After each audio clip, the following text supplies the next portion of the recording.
नमस्कार, आपका स्वागत है। चलिए जानते हैं देश दुनिया की तमाम बड़ी खबरों को सिर्फ 10 मिनट में। लेकिन इससे पहले आप कहां से न्यूज़ देख रहे हैं हमें कमेंट में बताना ना भूलें, और इस वीडियो को लाइक नहीं किया है तो लाइक करके चैनल को सब्सक्राइब करें। जनगणना 2026 पहले चरण के लिए 33 सवाल तय हुए हैं। ऑनलाइन पोर्टल पर भी जानकारी दे सकेंगे। लिव इन कपल को शादीशुदा का दर्जा मिलेगा।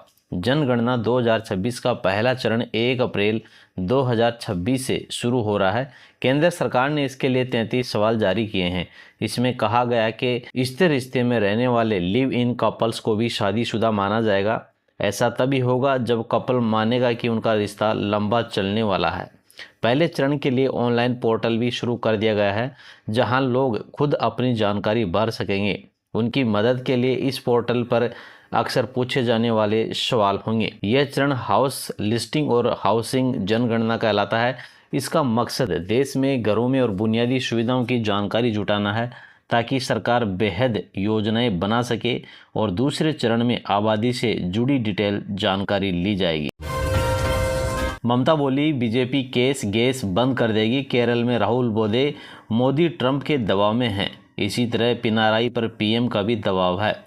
देश के 5 राज्यों में अप्रैल में चुनाव हैं। सभी राज्यों में पार्टियों की जनसभा, रैली और प्रत्याशियों का जनसंपर्क जारी है। पश्चिमी बंगाल की सीएम ममता बनर्जी ने बेलदा में चुनावी सभा में कहा, भाजपा समाज के सभी वर्गों के बीच झगड़ा भड़का रही है। चुनाव के बाद गैस और केस देना बंद कर देगी। भाजपा देश लूटना चाहती है।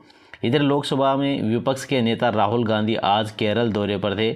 उन्होंने पतनमथिट्टा में चुनावी सभा को संबोधित किया। उन्होंने कहा, सच तो यह है कि नरेंद्र मोदी डोनाल्ड ट्रंप के दबाव में हैं। यह बात हर कोई जानता है। ठीक इसी तरह नरेंद्र मोदी आपके मुख्यमंत्री को भी अपने इशारों पर नचाते हैं। आज भाजपा के प्रतिनिधिमंडल ने दिल्ली में मुख्य चुनाव आयुक्त से मुलाकात की और ममता बनर्जी की शिकायत की है। आरोप लगाया कि टीएमसी बंगाल में चुनाव हाईजैक कर रही है। ममता बनर्जी घर घर जाकर वोटर्स को धमका रही है। लश्कर ए तोयबा से जुड़ा सबीर अहमद लोन दिल्ली में अरेस्ट किया गया। दिल्ली तमिलनाडु में आतंकी मॉड्यूल तैयार कर रहा था। 2007 में भी इसे गिरफ्तार किया जा चुका है। दिल्ली में सुरक्षा एजेंसियों ने सोमवार को लश्कर ए तोयबा से जुड़े आतंकी सबीर अहमद लोन को दिल्ली बॉर्डर से गिरफ्तार किया गया। पुलिस के मुताबिक शुरुआती जांच में सामने आया कि वह बांग्लादेश से भारत विरोधी गतिविधियों को अंजाम दे रहा था। पुलिस के मुताबिक सबीर दिल्ली, कोलकाता और तमिलनाडु में आतंकी गतिविधियों के लिए युवाओं की भर्ती करने की तैयारी में था। ये पूरा नेटवर्क पाकिस्तान की खुफिया एजेंसी आईएसआई के इशारे पर ऑपरेट हो रहा था। साल 2007 में भी दिल्ली पुलिस ने आतंकवाद के आरोपों में लोन को गिरफ्तार किया था। 2019 में जमानत मिलने के बाद वह बांग्लादेश भाग गया था।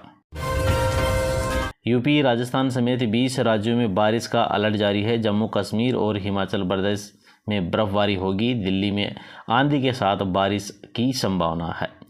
देश में बेमौसम बारिश का दौर जारी है। यूपी और राजस्थान समेत 20 राज्यों में आज बारिश का अलर्ट है। राजस्थान के 25 जिलों में आंधी के साथ बारिश होने की संभावना है। वहीं यूपी के 46 जिलों में गरज चमक के साथ बारिश हो सकती है। पहाड़ी राज्यों में बर्फबारी का दौर जारी है। हिमाचल प्रदेश के वाले इलाकों में ताज़ा बर्फबारी हुई है। उत्तराखंड के नैनीताल में सोमवार सुबह बूंदाबांदी हुई। जम्मू कश्मीर के श्रीनगर में आज सुबह बारिश हुई। वहीं गुलमर्ग, पहलगाम, यूसमर्ग, गुरेज, रजदान टॉप और सोनमर्ग, जोजिला जैसे ऊंचाई वाले इलाकों में रविवार को बर्फबारी हुई। पंजाब के सभी जिलों में बारिश का अलर्ट है। हरियाणा, पंजाब के कुछ हिस्सों में रविवार को भी बारिश हुई। दिल्ली में आंधी बारिश का येलो अलर्ट जारी किया गया है। नीतीश का एमएलसी पद से इस्तीफा। मंत्री अशोक चौधरी रोए। तेजस्वी बोले बीजेपी ने दबाव में इस्तीफा दिलवाया। नितिन नवीन ने भी एमएलए पद से रिज्वाइन किया।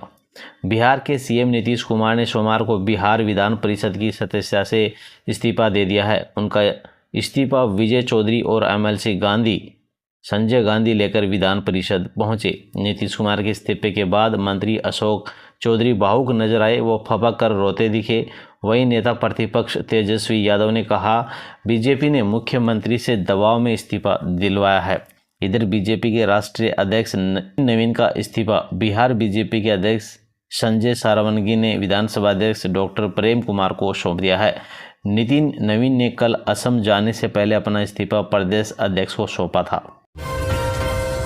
पेट्रोल पंप पर केरोसिन भी मिलेगा। केंद्र सरकार का फैसला, हर जिले में 2 पंपों पर ये सुविधा होगी। तेल कंपनियां 5000 लीटर स्टॉक रख सकेंगी। केंद्र सरकार ने रविवार को फैसला लिया कि अब राशन की दुकानों के साथ साथ पेट्रोल पंप पर भी केरोसिन मिल सकेगा।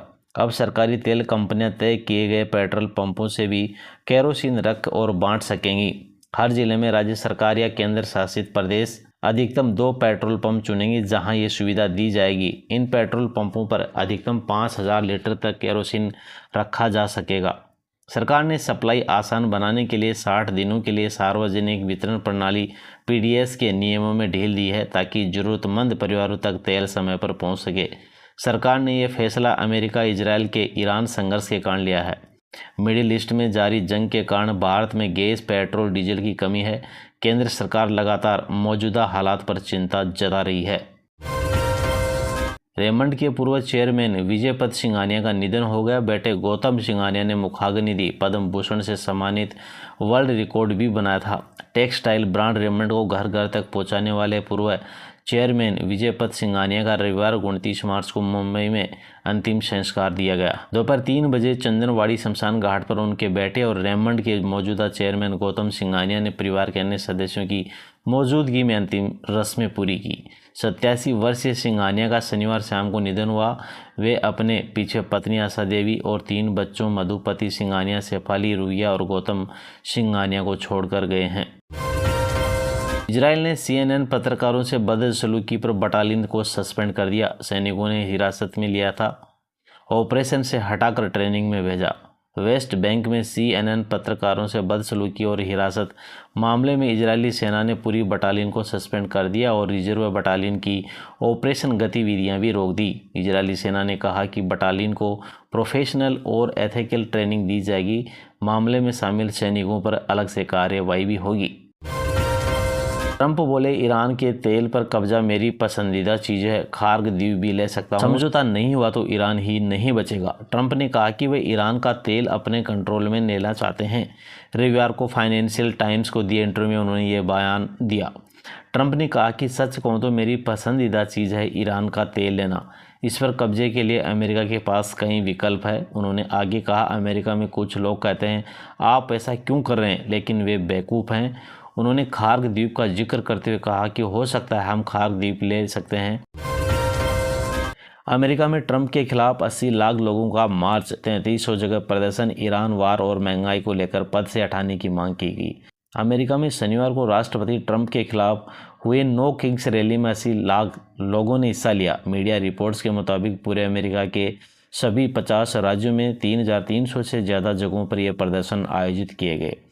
आयोजकों ने बताया कि अक्टूबर में हुए पिछले नो किंग्स प्रदर्शनों की तुलना में इस बार करीब 10 लाख से ज़्यादा लोग शामिल हुए और लगभग 600 ज़्यादा कार्यक्रम भी आयोजित हुए।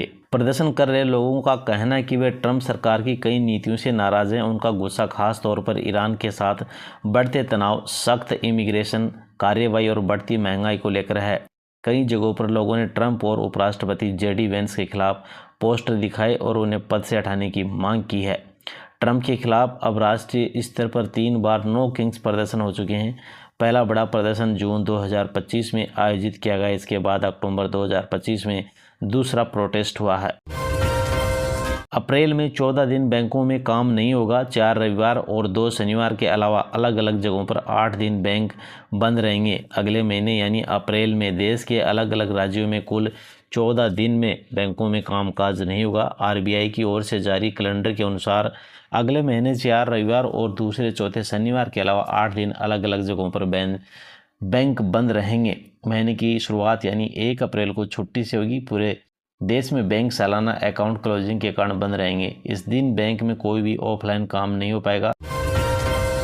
केंद्रीय मंत्री रामदास अठावले ने कहा कि केरल में NDA सरकार बन रही है, भाजपा ताकत से आगे बढ़ रही है। मुझे लगता है कि राहुल गांधी के बयान में तथ्य नहीं है। केरल में भी हम अपनी सरकार लाने का प्रयास कर रहे हैं।